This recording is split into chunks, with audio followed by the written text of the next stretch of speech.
Welcome to a discussion on the spotter role within SpotterConnect for Kent County Skywarn. My name is Colin McConkey, amateur radio call sign KE8RXN, and in this video, part 3 of a multi-part training series, I am going to discuss the features available to those with the second level of access, the spotter role. This video presupposes that you have already watched the previous videos, so if you have any questions, I would encourage you to watch the first video, an introduction to Spotter Connect, as well as a tutorial on how to sign up for Spotter Connect access, as well as the video paging only. If you haven't watched those videos, however, I will quickly summarize the information if you are assigned the spotter level of access by a Kent County Skywarn leader. So here in this particular account that I have, a secondary account that I use, not my primary one, but a secondary account for testing purposes, I am currently signed in to the Spotter Connect homepage.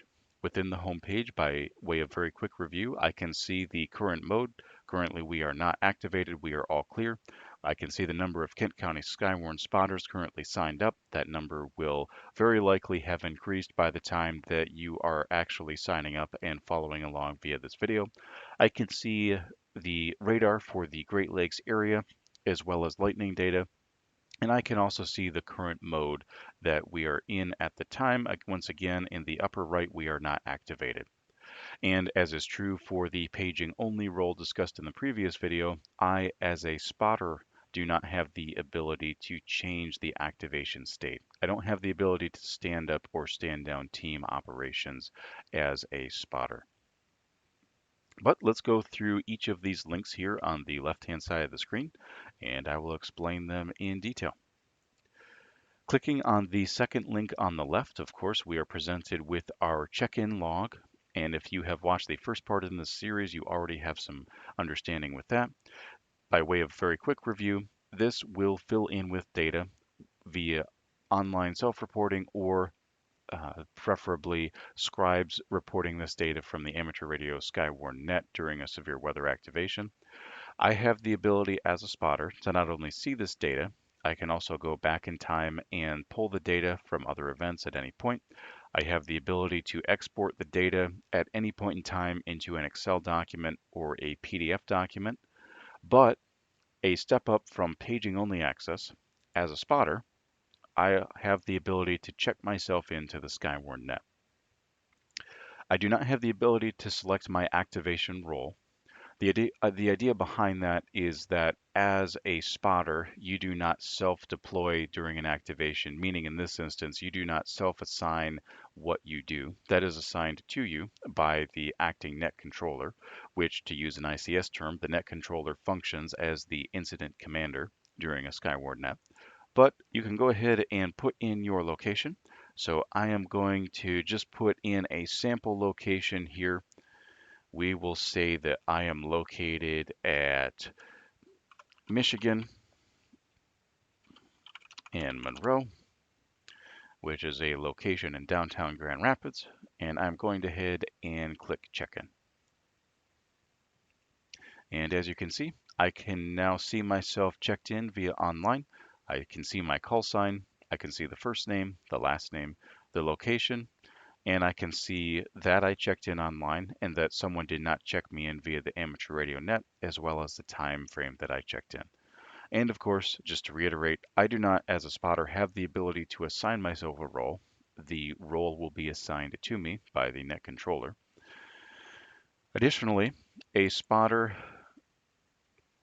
does not have the ability to modify data, and that is by design. If we get too many cooks in the kitchen, then we unfortunately will compromise data integrity in that regard. So the only ability for a spotter level role is to enter data.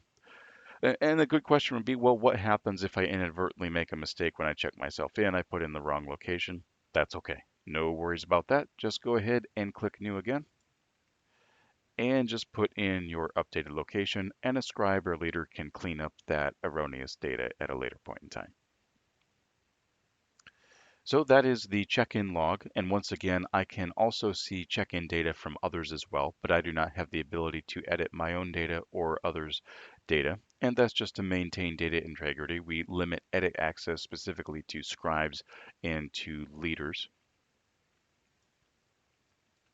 Moving on to the spotters. As a spotter, however, I do have the ability, because spotter presupposes I am a Kent County Skywarn spotter, or at least a trusted spotter from a surrounding County Skywarn team, I do have the ability to see the active spotters, namely the call signs, the first names, the last names, the phone numbers, the user role in terms of their level of access, as well as their email information, should I need to get a hold of them. So paging only users do not have the ability to see team contact information, but spotters do have the ability to see that. As mentioned during the paging only video, the SpotterTrack geolocation feature is not yet built out. There are currently not development plans for that. Essentially, that would be Kent County Skywarn's version of the larger spotter network, but that is not a feature that we currently have. And if you are concerned about data privacy or anything like that, we do not track your location. We do not currently have the ability to track your location. And if we ever built that feature in to track your location, we would ensure that that would be something you had full visibility and control over. But rest assured, that is not something that is currently set up or capable within Spotter Connect right now. Moving along now to the event log, I can see events, and once again, there is no data populated here because I am not recording this during a severe weather event. But in contrast to a paging only user, I can now enter in online a spotter report via the internet. Now, as a disclaimer, you will notice this giant red box that comes up that says Notice, please report significant weather via the net by radio or directly to NWS Grand Rapids by phone. Kent County Skywarn may not promptly relay online reports to NWS Grand Rapids, and it also gives the ham radio frequencies and the NWS reporting number. That is by design. During especially red mode nets, scribes and leaders do not have the ability to always monitor every online source of data that is out there. And so our source of truth is going to be what we hear via the amateur radio net. And so we ask, if you have anything urgent, please do not put in your own report online. But if it's something that's not urgent, certainly feel free, especially if you can't break into the amateur radio traffic, to include that. Nevertheless, the recommendation from Kent County Skywarn team leadership is that as much as possible, please report it via the amateur radio net using your amateur radio call sign rather than put in an online report. But for instances where you don't have access or the ability to report it online, you can do so here. In the new spotter report window, you can go ahead and once again put in preferably the closest two cross streets to your location, followed by your town. The reason why we ask for your town is that multiple counties in West Michigan have 3 Mile Road, for example. And while we presume that you're speaking of 3 Mile Road in Kent County, you might possibly be out of county and referring to 3 Mile in a different county. So please include the nearest intersection as well as the nearest population center to your home location. Once you enter in the location data, you can select your report type, and you have the ability to report damaging winds, hail, rain rates, flash flooding, storm damage, wall clouds, tornadoes, funnel clouds, tornado siren test reports, or other as well, anything that you want us to know about. To note, I will include a separate video on tornado siren test reporting, as many of you will be submitting reports, I'm sure, online for tornado siren tests.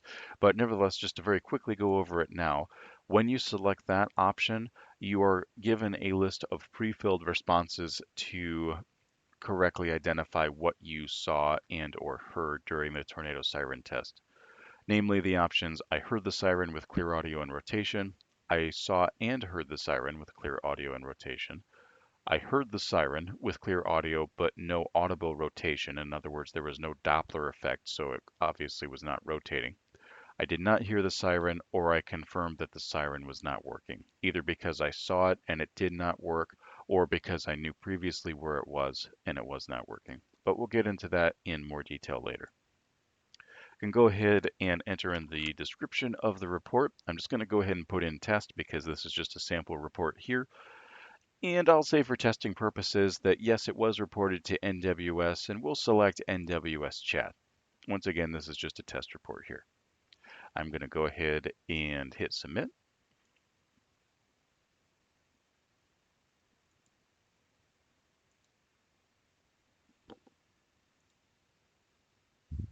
And now that I've submitted a few sample reports here via the magic of pausing live recording, you can see what this would look like.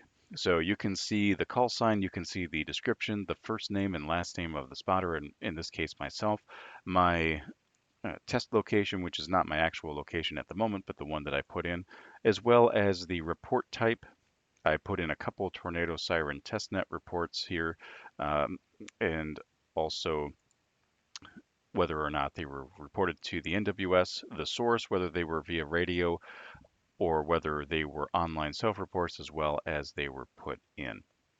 So for those monitoring the event log, the most important thing here is going to be the information contained within the description, the information contained within the location, as well as the time of when that was put in. And once again, as I discussed in the previous video, I can export this information at any point as an Excel file or a PDF. For those who are more technically savvy, the Excel button actually exports as a CSV file, which you can also edit in Notepad or any text editor, but traditionally it will open up as a spreadsheet within Microsoft Excel. But you also can use other programs that deal with CSV files as well and use that data as you see fit. So that is the Spotter event log feature.